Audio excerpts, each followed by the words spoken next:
many of the anxious, preoccupied clients that come to us, they will talk about feeling like they're an outsider, that they don't quite belong, that a group of people or a particular person doesn't really like me. They say they like me maybe, or sometimes they invite me over, but I don't think they actually like me.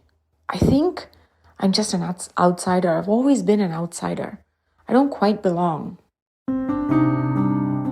Welcome to Heal Your Relationships. This podcast is all about healing your marriage and your other close relationships without waiting for the people around you to change. I'm your host, Dr. Kavita Sun. Let's dive in. Hello, my friends. Happy Thursday. We are here for another in-depth episode from Heal Your Relationships. So last week, I talked about the 3 different pillars of being able to heal your relationships quickly, effectively, and make sure that it lasts for a lifetime. Today, I'm going to touch on a super important topic that is at the core of how we help you heal your relationships in our programs, and that is your attachment style. Now, for those of you who have no idea what an attachment style is, I did an intro to attachment styles in an episode called Secure Attachment in Marriage, and we're going to link that episode in the show notes. So if you have very minimal or no understanding of what an attachment style is, I would first go listen to that episode and then come back to this one, okay? Because that'll give you an intro into what attachment theory is, when it was first discovered, the science behind it, the history behind it, and also the 4 different kinds of attachment styles that all human beings tend to fall into. And then you can come back here and go a little bit more in depth. All right. So in short, who you choose to date or partner with, how you feel in those relationships, especially when the other person disappoints you or hurts your feelings, right? Which is inevitable in any long-term relationship. We're going to hurt each other's feelings, step on each other's toes, hurt and disappoint and let each other down sometimes. That is inevitable. And how you feel in those moments, also how you act in those moments, right? These are all determined by your attachment style. Huge, right? Who you partner with, how you feel in those relationships, and how you act in those relationships, which literally is the story of that relationship, is all determined by your attachment style. So you can imagine how important it is for you to know what your attachment style is and what are the 4 characteristics of each attachment style. So in brief, the 4 buckets of attachments are 1, secure attachment, and the other 3 all fall under insecure attachment. Okay? Again, if you don't know what secure and insecure attachment even is, go listen to the first episode that I have in the show notes and then come back. And if you'd like to know what style you are, which one do you fall into, then we also have a link for an attachment style quiz in the show notes, completely free of charge. You can go click on that link. It'll lead you through a few questions, and at the end of it, it'll tell you what your attachment style is. This might be the most profound, powerful, transformative, and informative few minutes that you will ever spend in order to improve your relationships. Not knowing your attachment style means that you are literally operating in the dark without any self-awareness, without any plan, and without any coherence. And I know how chaotic and painful that can be because I spent the first 30 years of my life in that sort of darkness, stumbling around over and over, making the same mistakes. So please spend a few minutes to go down, click on that link, take your attachment style quiz, and find out which style you are. So you're either going to fall into the secure attachment, and if you do, yay, that's amazing. Wonderful. You have won the lottery, so to speak, in terms of emotional and relational health.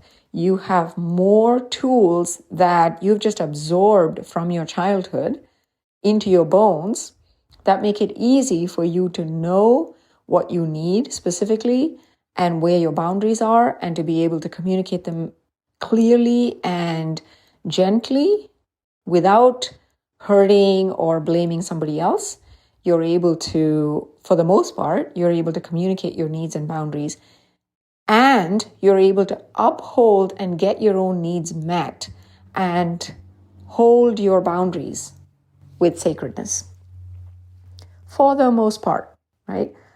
And I'm telling you, most secure attached people don't know, they don't have a conscious plan for doing this. They just have absorbed it, sort of like the water we swim in. If you're a fish, you don't even know that there is such a thing called water, because that's the only thing that you've ever known. So you think the whole world is like that, right? So securely attached people, they don't necessarily think through these things. They don't have to, because they were given secure attachment as children. In the first 3 years of life is the most important, and then after that, the first 8 years of life. And so you have a natural sort of leg up in the world, right? Now, if you fall into one of the other 3 insecure attachment styles, the first thing I want you to know is that just because you are one of the 3 insecure attachment styles today does not mean that you are sort of bound to that forever. I was a fearful avoidant attachment style for many, many years. And I have, over the course of the last, I'd say 8 years or so, I was able to move myself to a secure attached person. It takes work and there's a specific process to it, but it is absolutely possible. And your whole life, not just your relationships, the way you show up at work, the way your friendships go, your health, your capacity to make money, oh my God, everything changes when you can move from insecure to securely attached. All right. So of the 3 insecurely attached, there is the anxious preoccupied, there is the dismissive avoidant, and there is the fearful avoidant. Okay. Again, go take the attachment quiz. Find out if you're one of these 3 categories. If you are, we need to get clear on 4 components for you to start moving towards securely attached. All right. Number 1, you need to know what your core wounds and fears are. Those are interchangeable. Core wounds and core fears are similar, right? They're just different ways of saying the same thing. You need to know what yours are. Second, you need to know when those core wounds or fears get poked by someone else.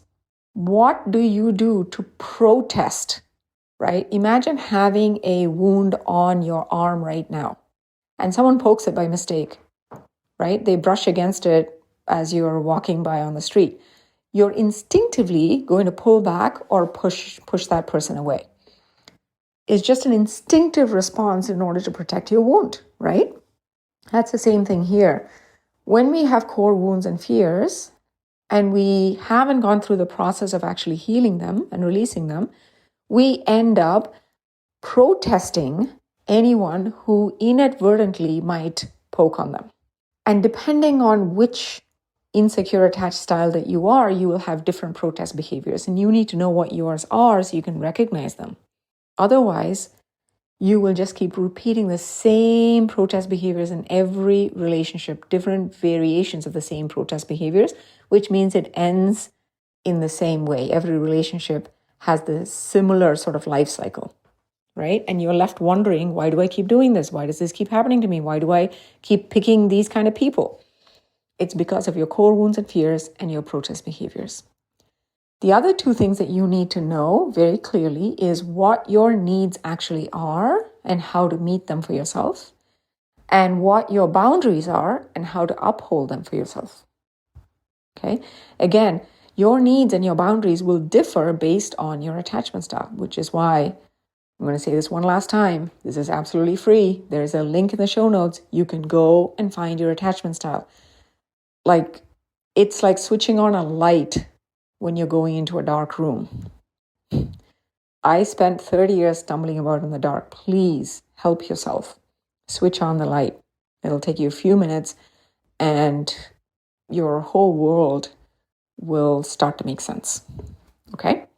So when you take the quiz, you find out, let's say you're secure, awesome, keep doing what you're doing. If you're insecure, whether you're anxious, preoccupied, dismissive, avoidant, or fearful, avoidant, do not worry. There is a path to secure attached. But to get to that path, we need to figure out your core wounds and fears, what your protest behaviors are, what your actual needs are, and what your boundaries are, and how to heal the core wounds, shift protest behaviors, clarify needs, and be able to communicate them calmly and lovingly and uphold your boundaries. Okay? So today, I'm just going to touch on a couple of the top fears in each of the insecure types of attachment so that you can recognize which of these speaks to me. Okay, not all of them will speak to you. It might. I'm going to share 3 top fears that I've seen for each of the insecurely attached styles. You might have all 3 fears or you might just have one. It's all good. I just want you to listen and jot down, this is my attachment style, this is my top fear. Okay? All right. So here we go. Number 1 is the anxious preoccupied. If you are anxious preoccupied attachment style, your top 3 fears tend to be the fear of abandonment. Okay. Said another way, it's a fear of being left alone. For an anxiously preoccupied person, that fear of abandonment, of feeling alone, literally feels like death. It feels so unsafe in your body because you got that message very early on in your life that when you have attachment or connection or affection from somebody, you are safe.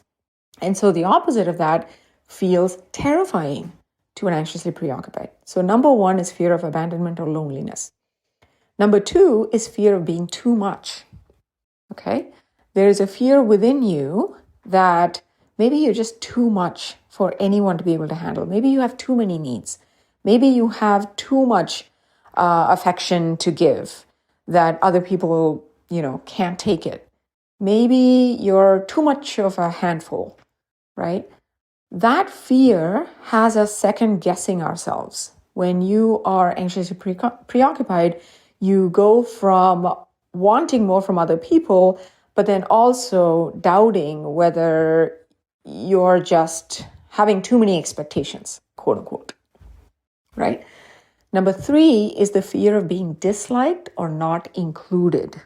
So a lot of anxiously preoccupied people, they will tell me in our programs, when you come in, we have an in-depth assessment of your attachment style, and we really help you nail down each of these 4 things. And immediately, like I said, it's like a light coming on in your world, and you can clearly see the path forward to be able to resolve disagreements and feel connected to people and feel steady within, right? Very, very important. So many of the anxious, preoccupied clients that come to us, they will talk about feeling like they're an outsider, that they don't quite belong, that a group of people or a particular person doesn't really like me. They say they like me maybe, or sometimes they invite me over, but I don't think they actually like me. I think I'm just an outsider. I've always been an outsider. I don't quite belong, right? I'm not included. I'm not considered. I'm not prioritized. These are all variations of I am disliked or not included. So these are the top 3 fears that I want you to consider. Fear of abandonment or loneliness, fear of being too much, right? Maybe I have too many expectations, too many needs, too many feelings. Fear of being disliked, not included, not prioritized, or not considered. Not belonging, right? In terms of feelings, the feelings that often come up for anxious preoccupied is loneliness, sadness, and anxious or anxiety / desperation. All right, let's move on to the dismissive avoidant. When you take the quiz, if you find that you're a dismissive avoidant, consider these 3 top fears and see if any of those resonate with you. Number 1, fear of being engulfed. That literally the person that you are with, mostly in romantic relationships, will take over and almost make you disappear. They will engulf me. They will snuff me out in a way. And this fear of not being able to feel yourself as a separate person, not having the space to breathe, feeling like the other person will just swallow you whole, is almost just below the surface all the time. Okay. Another fear is the fear of losing your own sense of self in any close relationship. That you will lose sight of your own needs, opinions, hobbies, friendships, desires, ways of dressing, ways of seeing the world, just the things that make you you, even if the other person is not engulfing you or you're not worried that they're trying to in any way swallow you, you still constantly think about what do I like? Do I have the independence to assert my opinions, my friendships, my time alone, right? I like to have time alone. I like to have time for my own interests. I need that, and you're thinking about that a lot. And the last one is a fear of commitment. Dismissive avoidant clients will often tell me that they've had a history or they are currently having difficulty committing to a relationship. Not because they don't care about the person or because they don't like the person. They may even love the person, but it feels like they are being sort of trapped. Not by the other person per se, but that they will just by committing will be trapped. And what if I get bored? What if I can't? Right? I can't stay in this forever and ever. How can I commit to something? How will I know how I'm going to feel 20 years, 30 years from now? This is too much, right? So often people with dismissive avoidant attachment style will have 2 or 3 options, right? They may be dating multiple people, or they may have a hard time completely ending one relationship before starting another. They sort of maintain multiple things at the same time.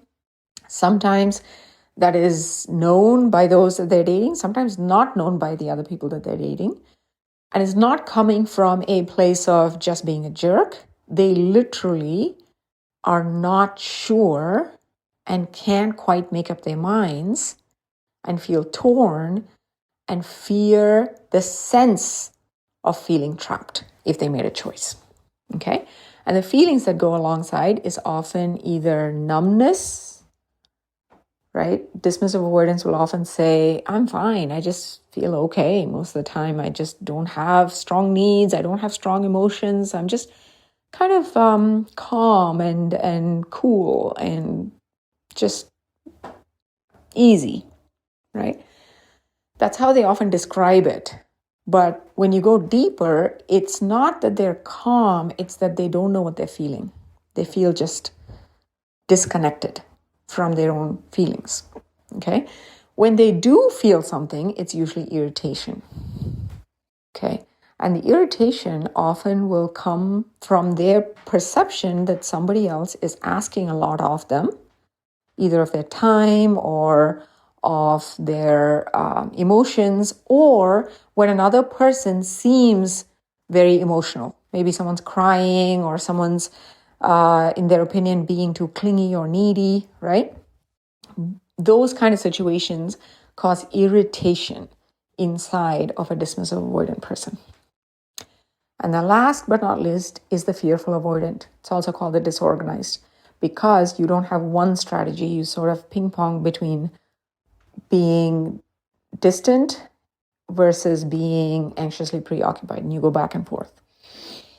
Again, like I said, I used to be a fearful avoidant, and I have moved to a more secure functioning. If I can do it, anyone can do it.